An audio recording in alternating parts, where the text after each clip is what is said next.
Oh, okay. 2, 3, 1. Hi, everybody. Tim Hughes here. I'm the CEO and co-founder of DLA Ignite. With me today, I've got Matthew Egan, and we're going to be talking about his new book.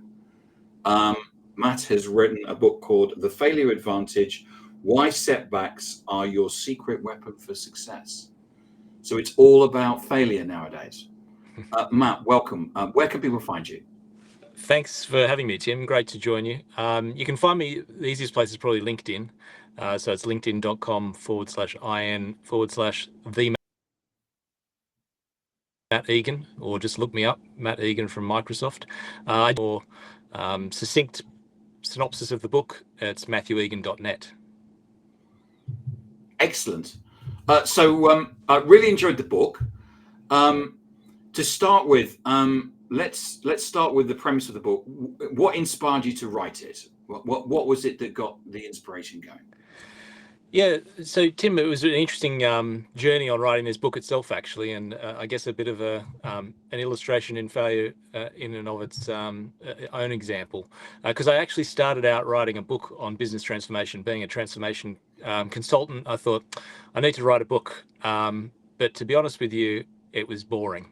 So I did actually write that full book, and I reread it, and I thought I can't release this to the world. But there was a chapter in that book around iteration and innovation, and that was really a bit of a hook, and I got really curious about it to go deeper on that topic.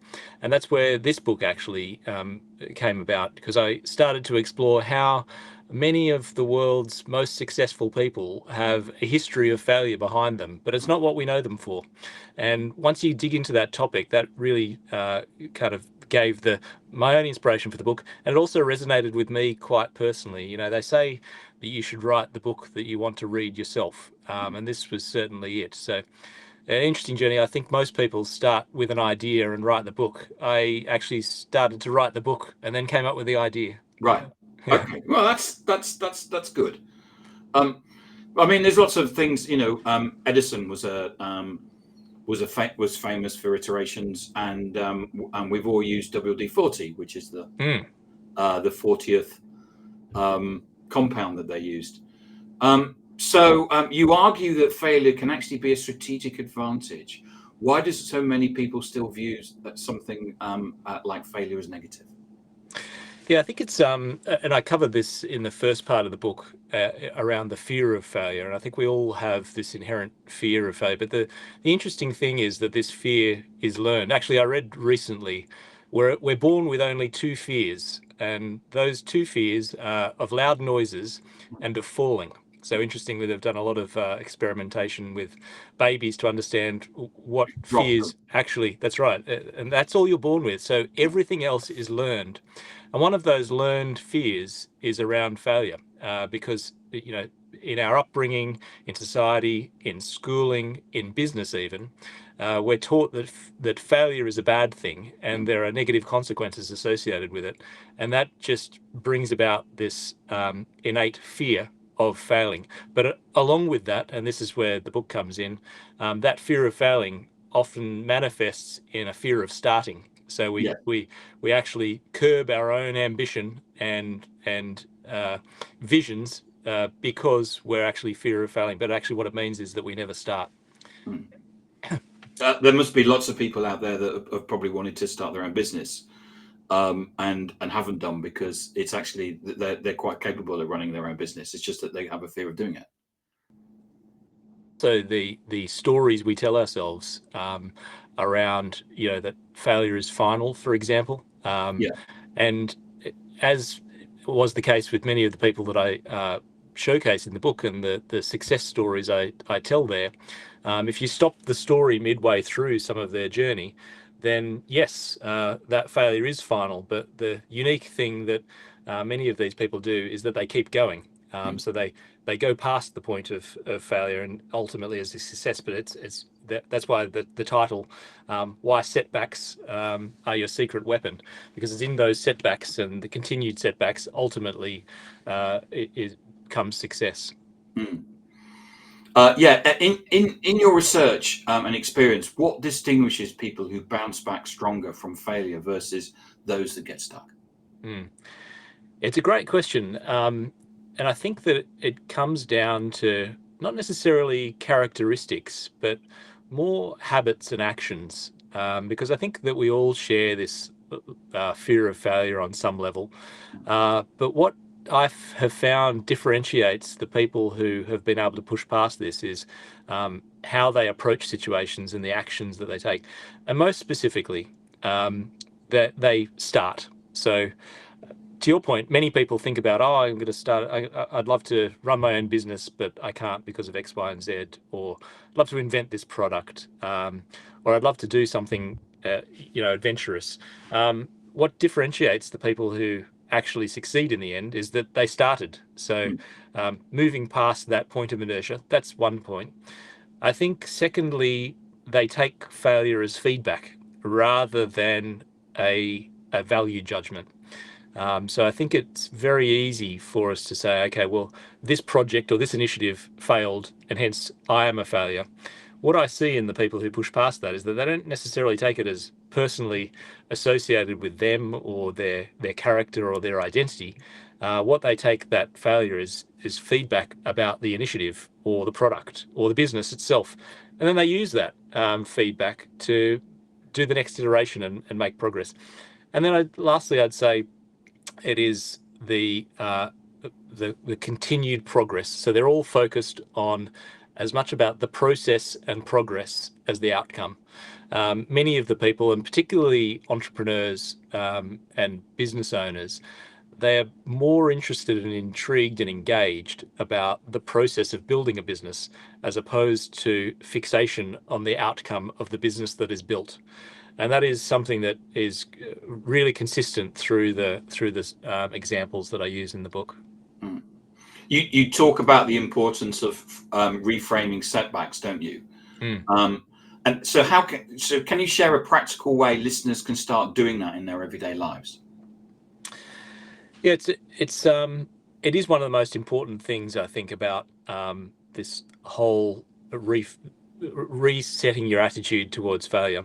And in actual fact, it's all about mindset. What's really interesting here is that a few small tweaks to your own behaviors and mindsets can make a huge difference. I tell a lot of personal stories in the book, everything from personal career failures to experiences in teaching my son how to throw a ball. Everything in there. Once you start, it's like the anecdote of if you buy a red car, suddenly you notice all of the red cars. When you focus on this, you see it everywhere. And in that reframing, I think it is all about the feed and looking for the opportunity in every perceived failure. You need to catch yourself on this. So it's all about awareness. And again, a constant theme in the book is around awareness and action. And that's not only applicable to failure, but applicable in all walks of life. But in terms of your specific question, the action I think we can take is when you have the feeling of failure, and that can manifest differently for all of us. It can mean in the moment when your face flushes hot in a meeting and you think, oh my God, I failed here, or you've got a sick feeling in your stomach about something you've done. Take that moment to pause and think, where is the opportunity in this? And until you found the opportunity, you haven't examined it closely enough. And that's my strong guidance. So I talk about a career failure of mine, for example.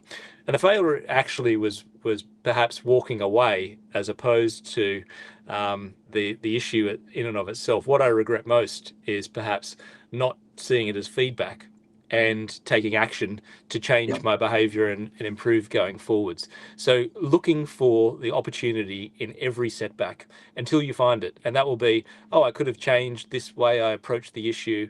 I could have got this additional piece of data. Here's something I'll do next time. Once you've found that, then you've gained something out of that failure. And I think repeatedly doing that, you then become habituated to every single failure that happens. It's feedback. You move on and you get better. Yeah, I think I read the book and I know about and I've seen people in that similar sort of situation, and I've seen people take it differently. And I know you talk about it in the book that that you kind of like lashed out. And there's there's different ways of doing it, and I one of the great things about the book, Matt, is actually the anecdotes that you put in, and you're very generous at talking about your failures, which is good. What are some of the common failure myths that are holding people back? Yeah, so I do cover in the book what I call 5 failure myths. I'll pick on a couple that I think are most relevant. Firstly, I've already mentioned one, that failure is final. And failure really only is final if you allow it to be. And this is the point around or constantly seeing what is the opportunity to move forward from here. Because it's only final if you give up. Somebody told me once that the way to not fail is just to keep carrying on. Because if you never declare failure, then it never will be. Now there is some nuance around that, because if everybody went around saying, "Oh, everything's a success," then that's clearly not we need to maintain standards and have objective judgment. But that's one of the key elements. And I think the other one around identifying with failure. So I've mentioned this one as well, but not equating failure in the external world or activities with any sort of indictment on your identity. I think that's a myth as well, in that just because something has failed doesn't mean that I am a failure. Yeah. And that's a very common myth that we carry around. So I'd call out those ones as the key things. Or that people are looking at us and pointing and going, "You're a failure." But it's like, because actually nobody does, because they've got their own life to get on with. That's exactly right. Yeah, I mean, I don't necessarily dig into this too much in the book, but in my research, there was some interesting papers actually on what we perceive, or the attention that we perceive others are giving us versus the attention that they are actually giving. And there is a huge gap, as you won't be surprised to know, because most of us, as you say, you're more obsessed with your own life as opposed to others. So the very fact that you think that people are sitting out there judging you as a failure, they're probably not judging you at all. They may not even be thinking about you. And I think we should think of that as liberating, as opposed to, well, maybe we're not getting enough attention, but actually it creates a whole world of freedom that I think that we can all live with. Was there a defining failure in your life or career that shaped this book? I probably know the answer to this. Yeah, and I covered this in the introduction. As I mentioned in telling the story of how the book came about, it wasn't actually, I had this event and then I thought I'd write a book about it. It actually took, well, the best part of 20 years, or probably 15 years to really realize that I'd taken this failure in a way that wasn't probably ideal. But I do cover in the introduction. So I worked with PwC, and I was on the path to admission to partnership with PwC.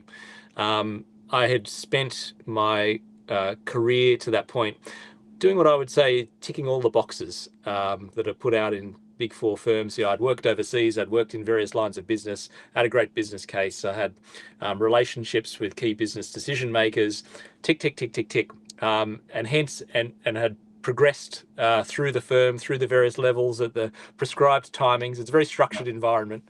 And therefore I considered it almost my right to be made partner, and I wasn't. And the feedback came, but if I'm all honest now, I didn't really listen to that feedback. I just was so obsessed with the failure. And I didn't even consciously connect the dots at the time, but I did leave the firm shortly after that, and pursued another direction in my career. And actually pursuing that direction in my career, we'll never know which is best. I'm quite happy with the direction my career has taken. But on reflection, I only realized when I was doing the research for this book, got into this realization and awareness of how we respond to events in our life, that I realized, oh my goodness, I ran away from that failure. And I kind of reflected on that. Like I say, 13 years later, realizing what I did at that time was pretty much ignore the feedback. I heard it, but didn't take it on board.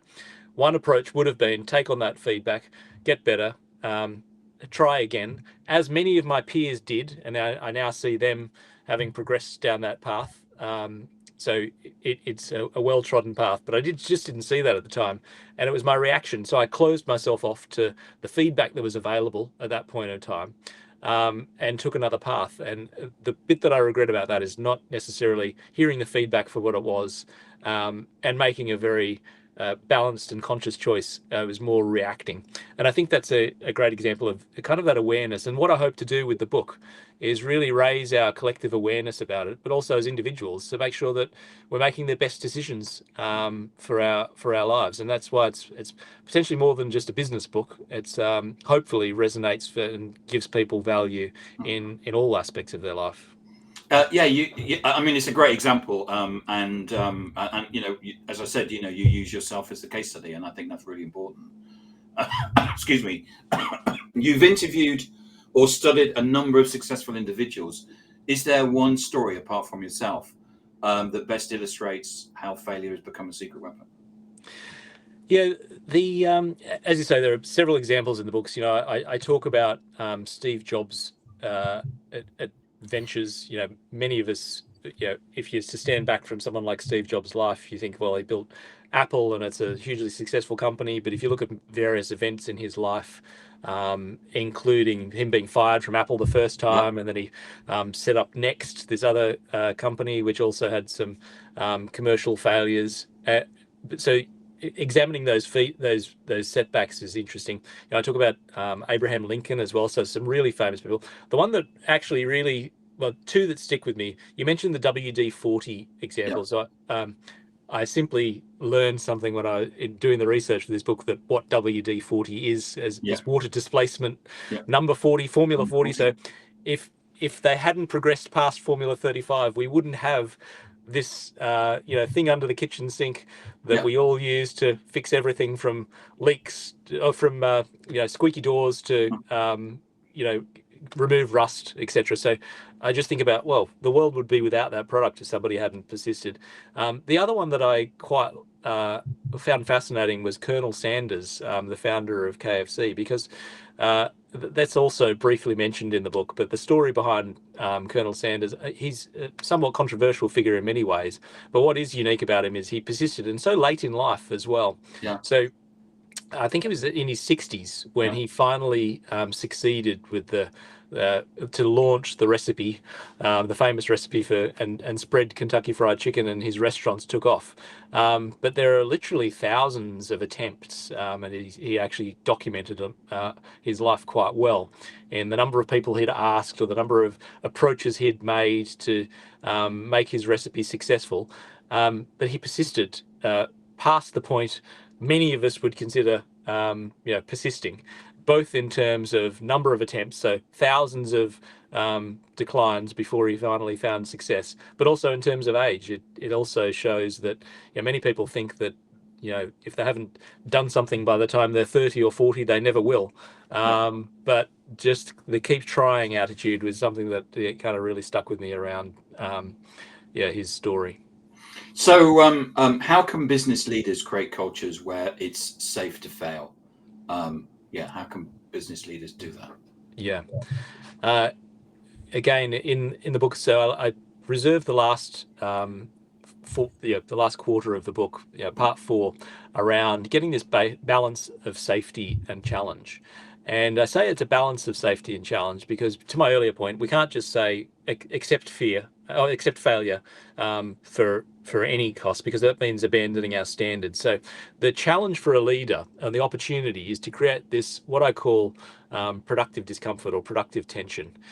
So to hold the standards high, but to recognize and just allow into the conversation the potential for failure. I think that's the first most practical thing that leaders can do, is just entertain the fact that, and your awareness that I'm aware that what we're doing could fail, because that automatically creates an opportunity to discuss it, but also this psychological safety, effectively, that means that your team and the people who are working on this at least have comfort in the fact that, a potential outcome here is failure, and that gives them actually the freedom to succeed. So it's a bit of an irony there. And I'd say just empathy, because we've all suffered from this. And I think that being aware of when somebody on the team or some initiative isn't going to plan, having empathy for that and relating it to your own experience, again, can uplift and turn around a situation which, if failure is treated poorly, you will have an environment where innovation doesn't thrive, where there's no experimentation. And I think we're all looking for environments in this day and age where you've got the freedom to succeed. And they're the ways in which I'd suggest leaders could do that. Matthew, thank you so much for coming on and talking about your book, The Failure Advantage, Why Setbacks Are Your Secret Weapon for Success. If I wanted to buy a copy, where could I get one from? It's available on Amazon. That's probably the easiest, but it's also available through most bookstores, Waterstones in the UK, for example, Walmart, Barnes & Noble in the US, and various retailers in Australia, which are the main markets. Right. And where can we find out about you? Again, LinkedIn is probably the best forum. So I'm on LinkedIn. The Matt Egan is my handle on LinkedIn, or MatthewEgan.net. Excellent. Matt, thank you so much for coming on. It's a great subject and a great book. Thank you. Thanks so much for having me, Tim. Really appreciate it. You're welcome. It's been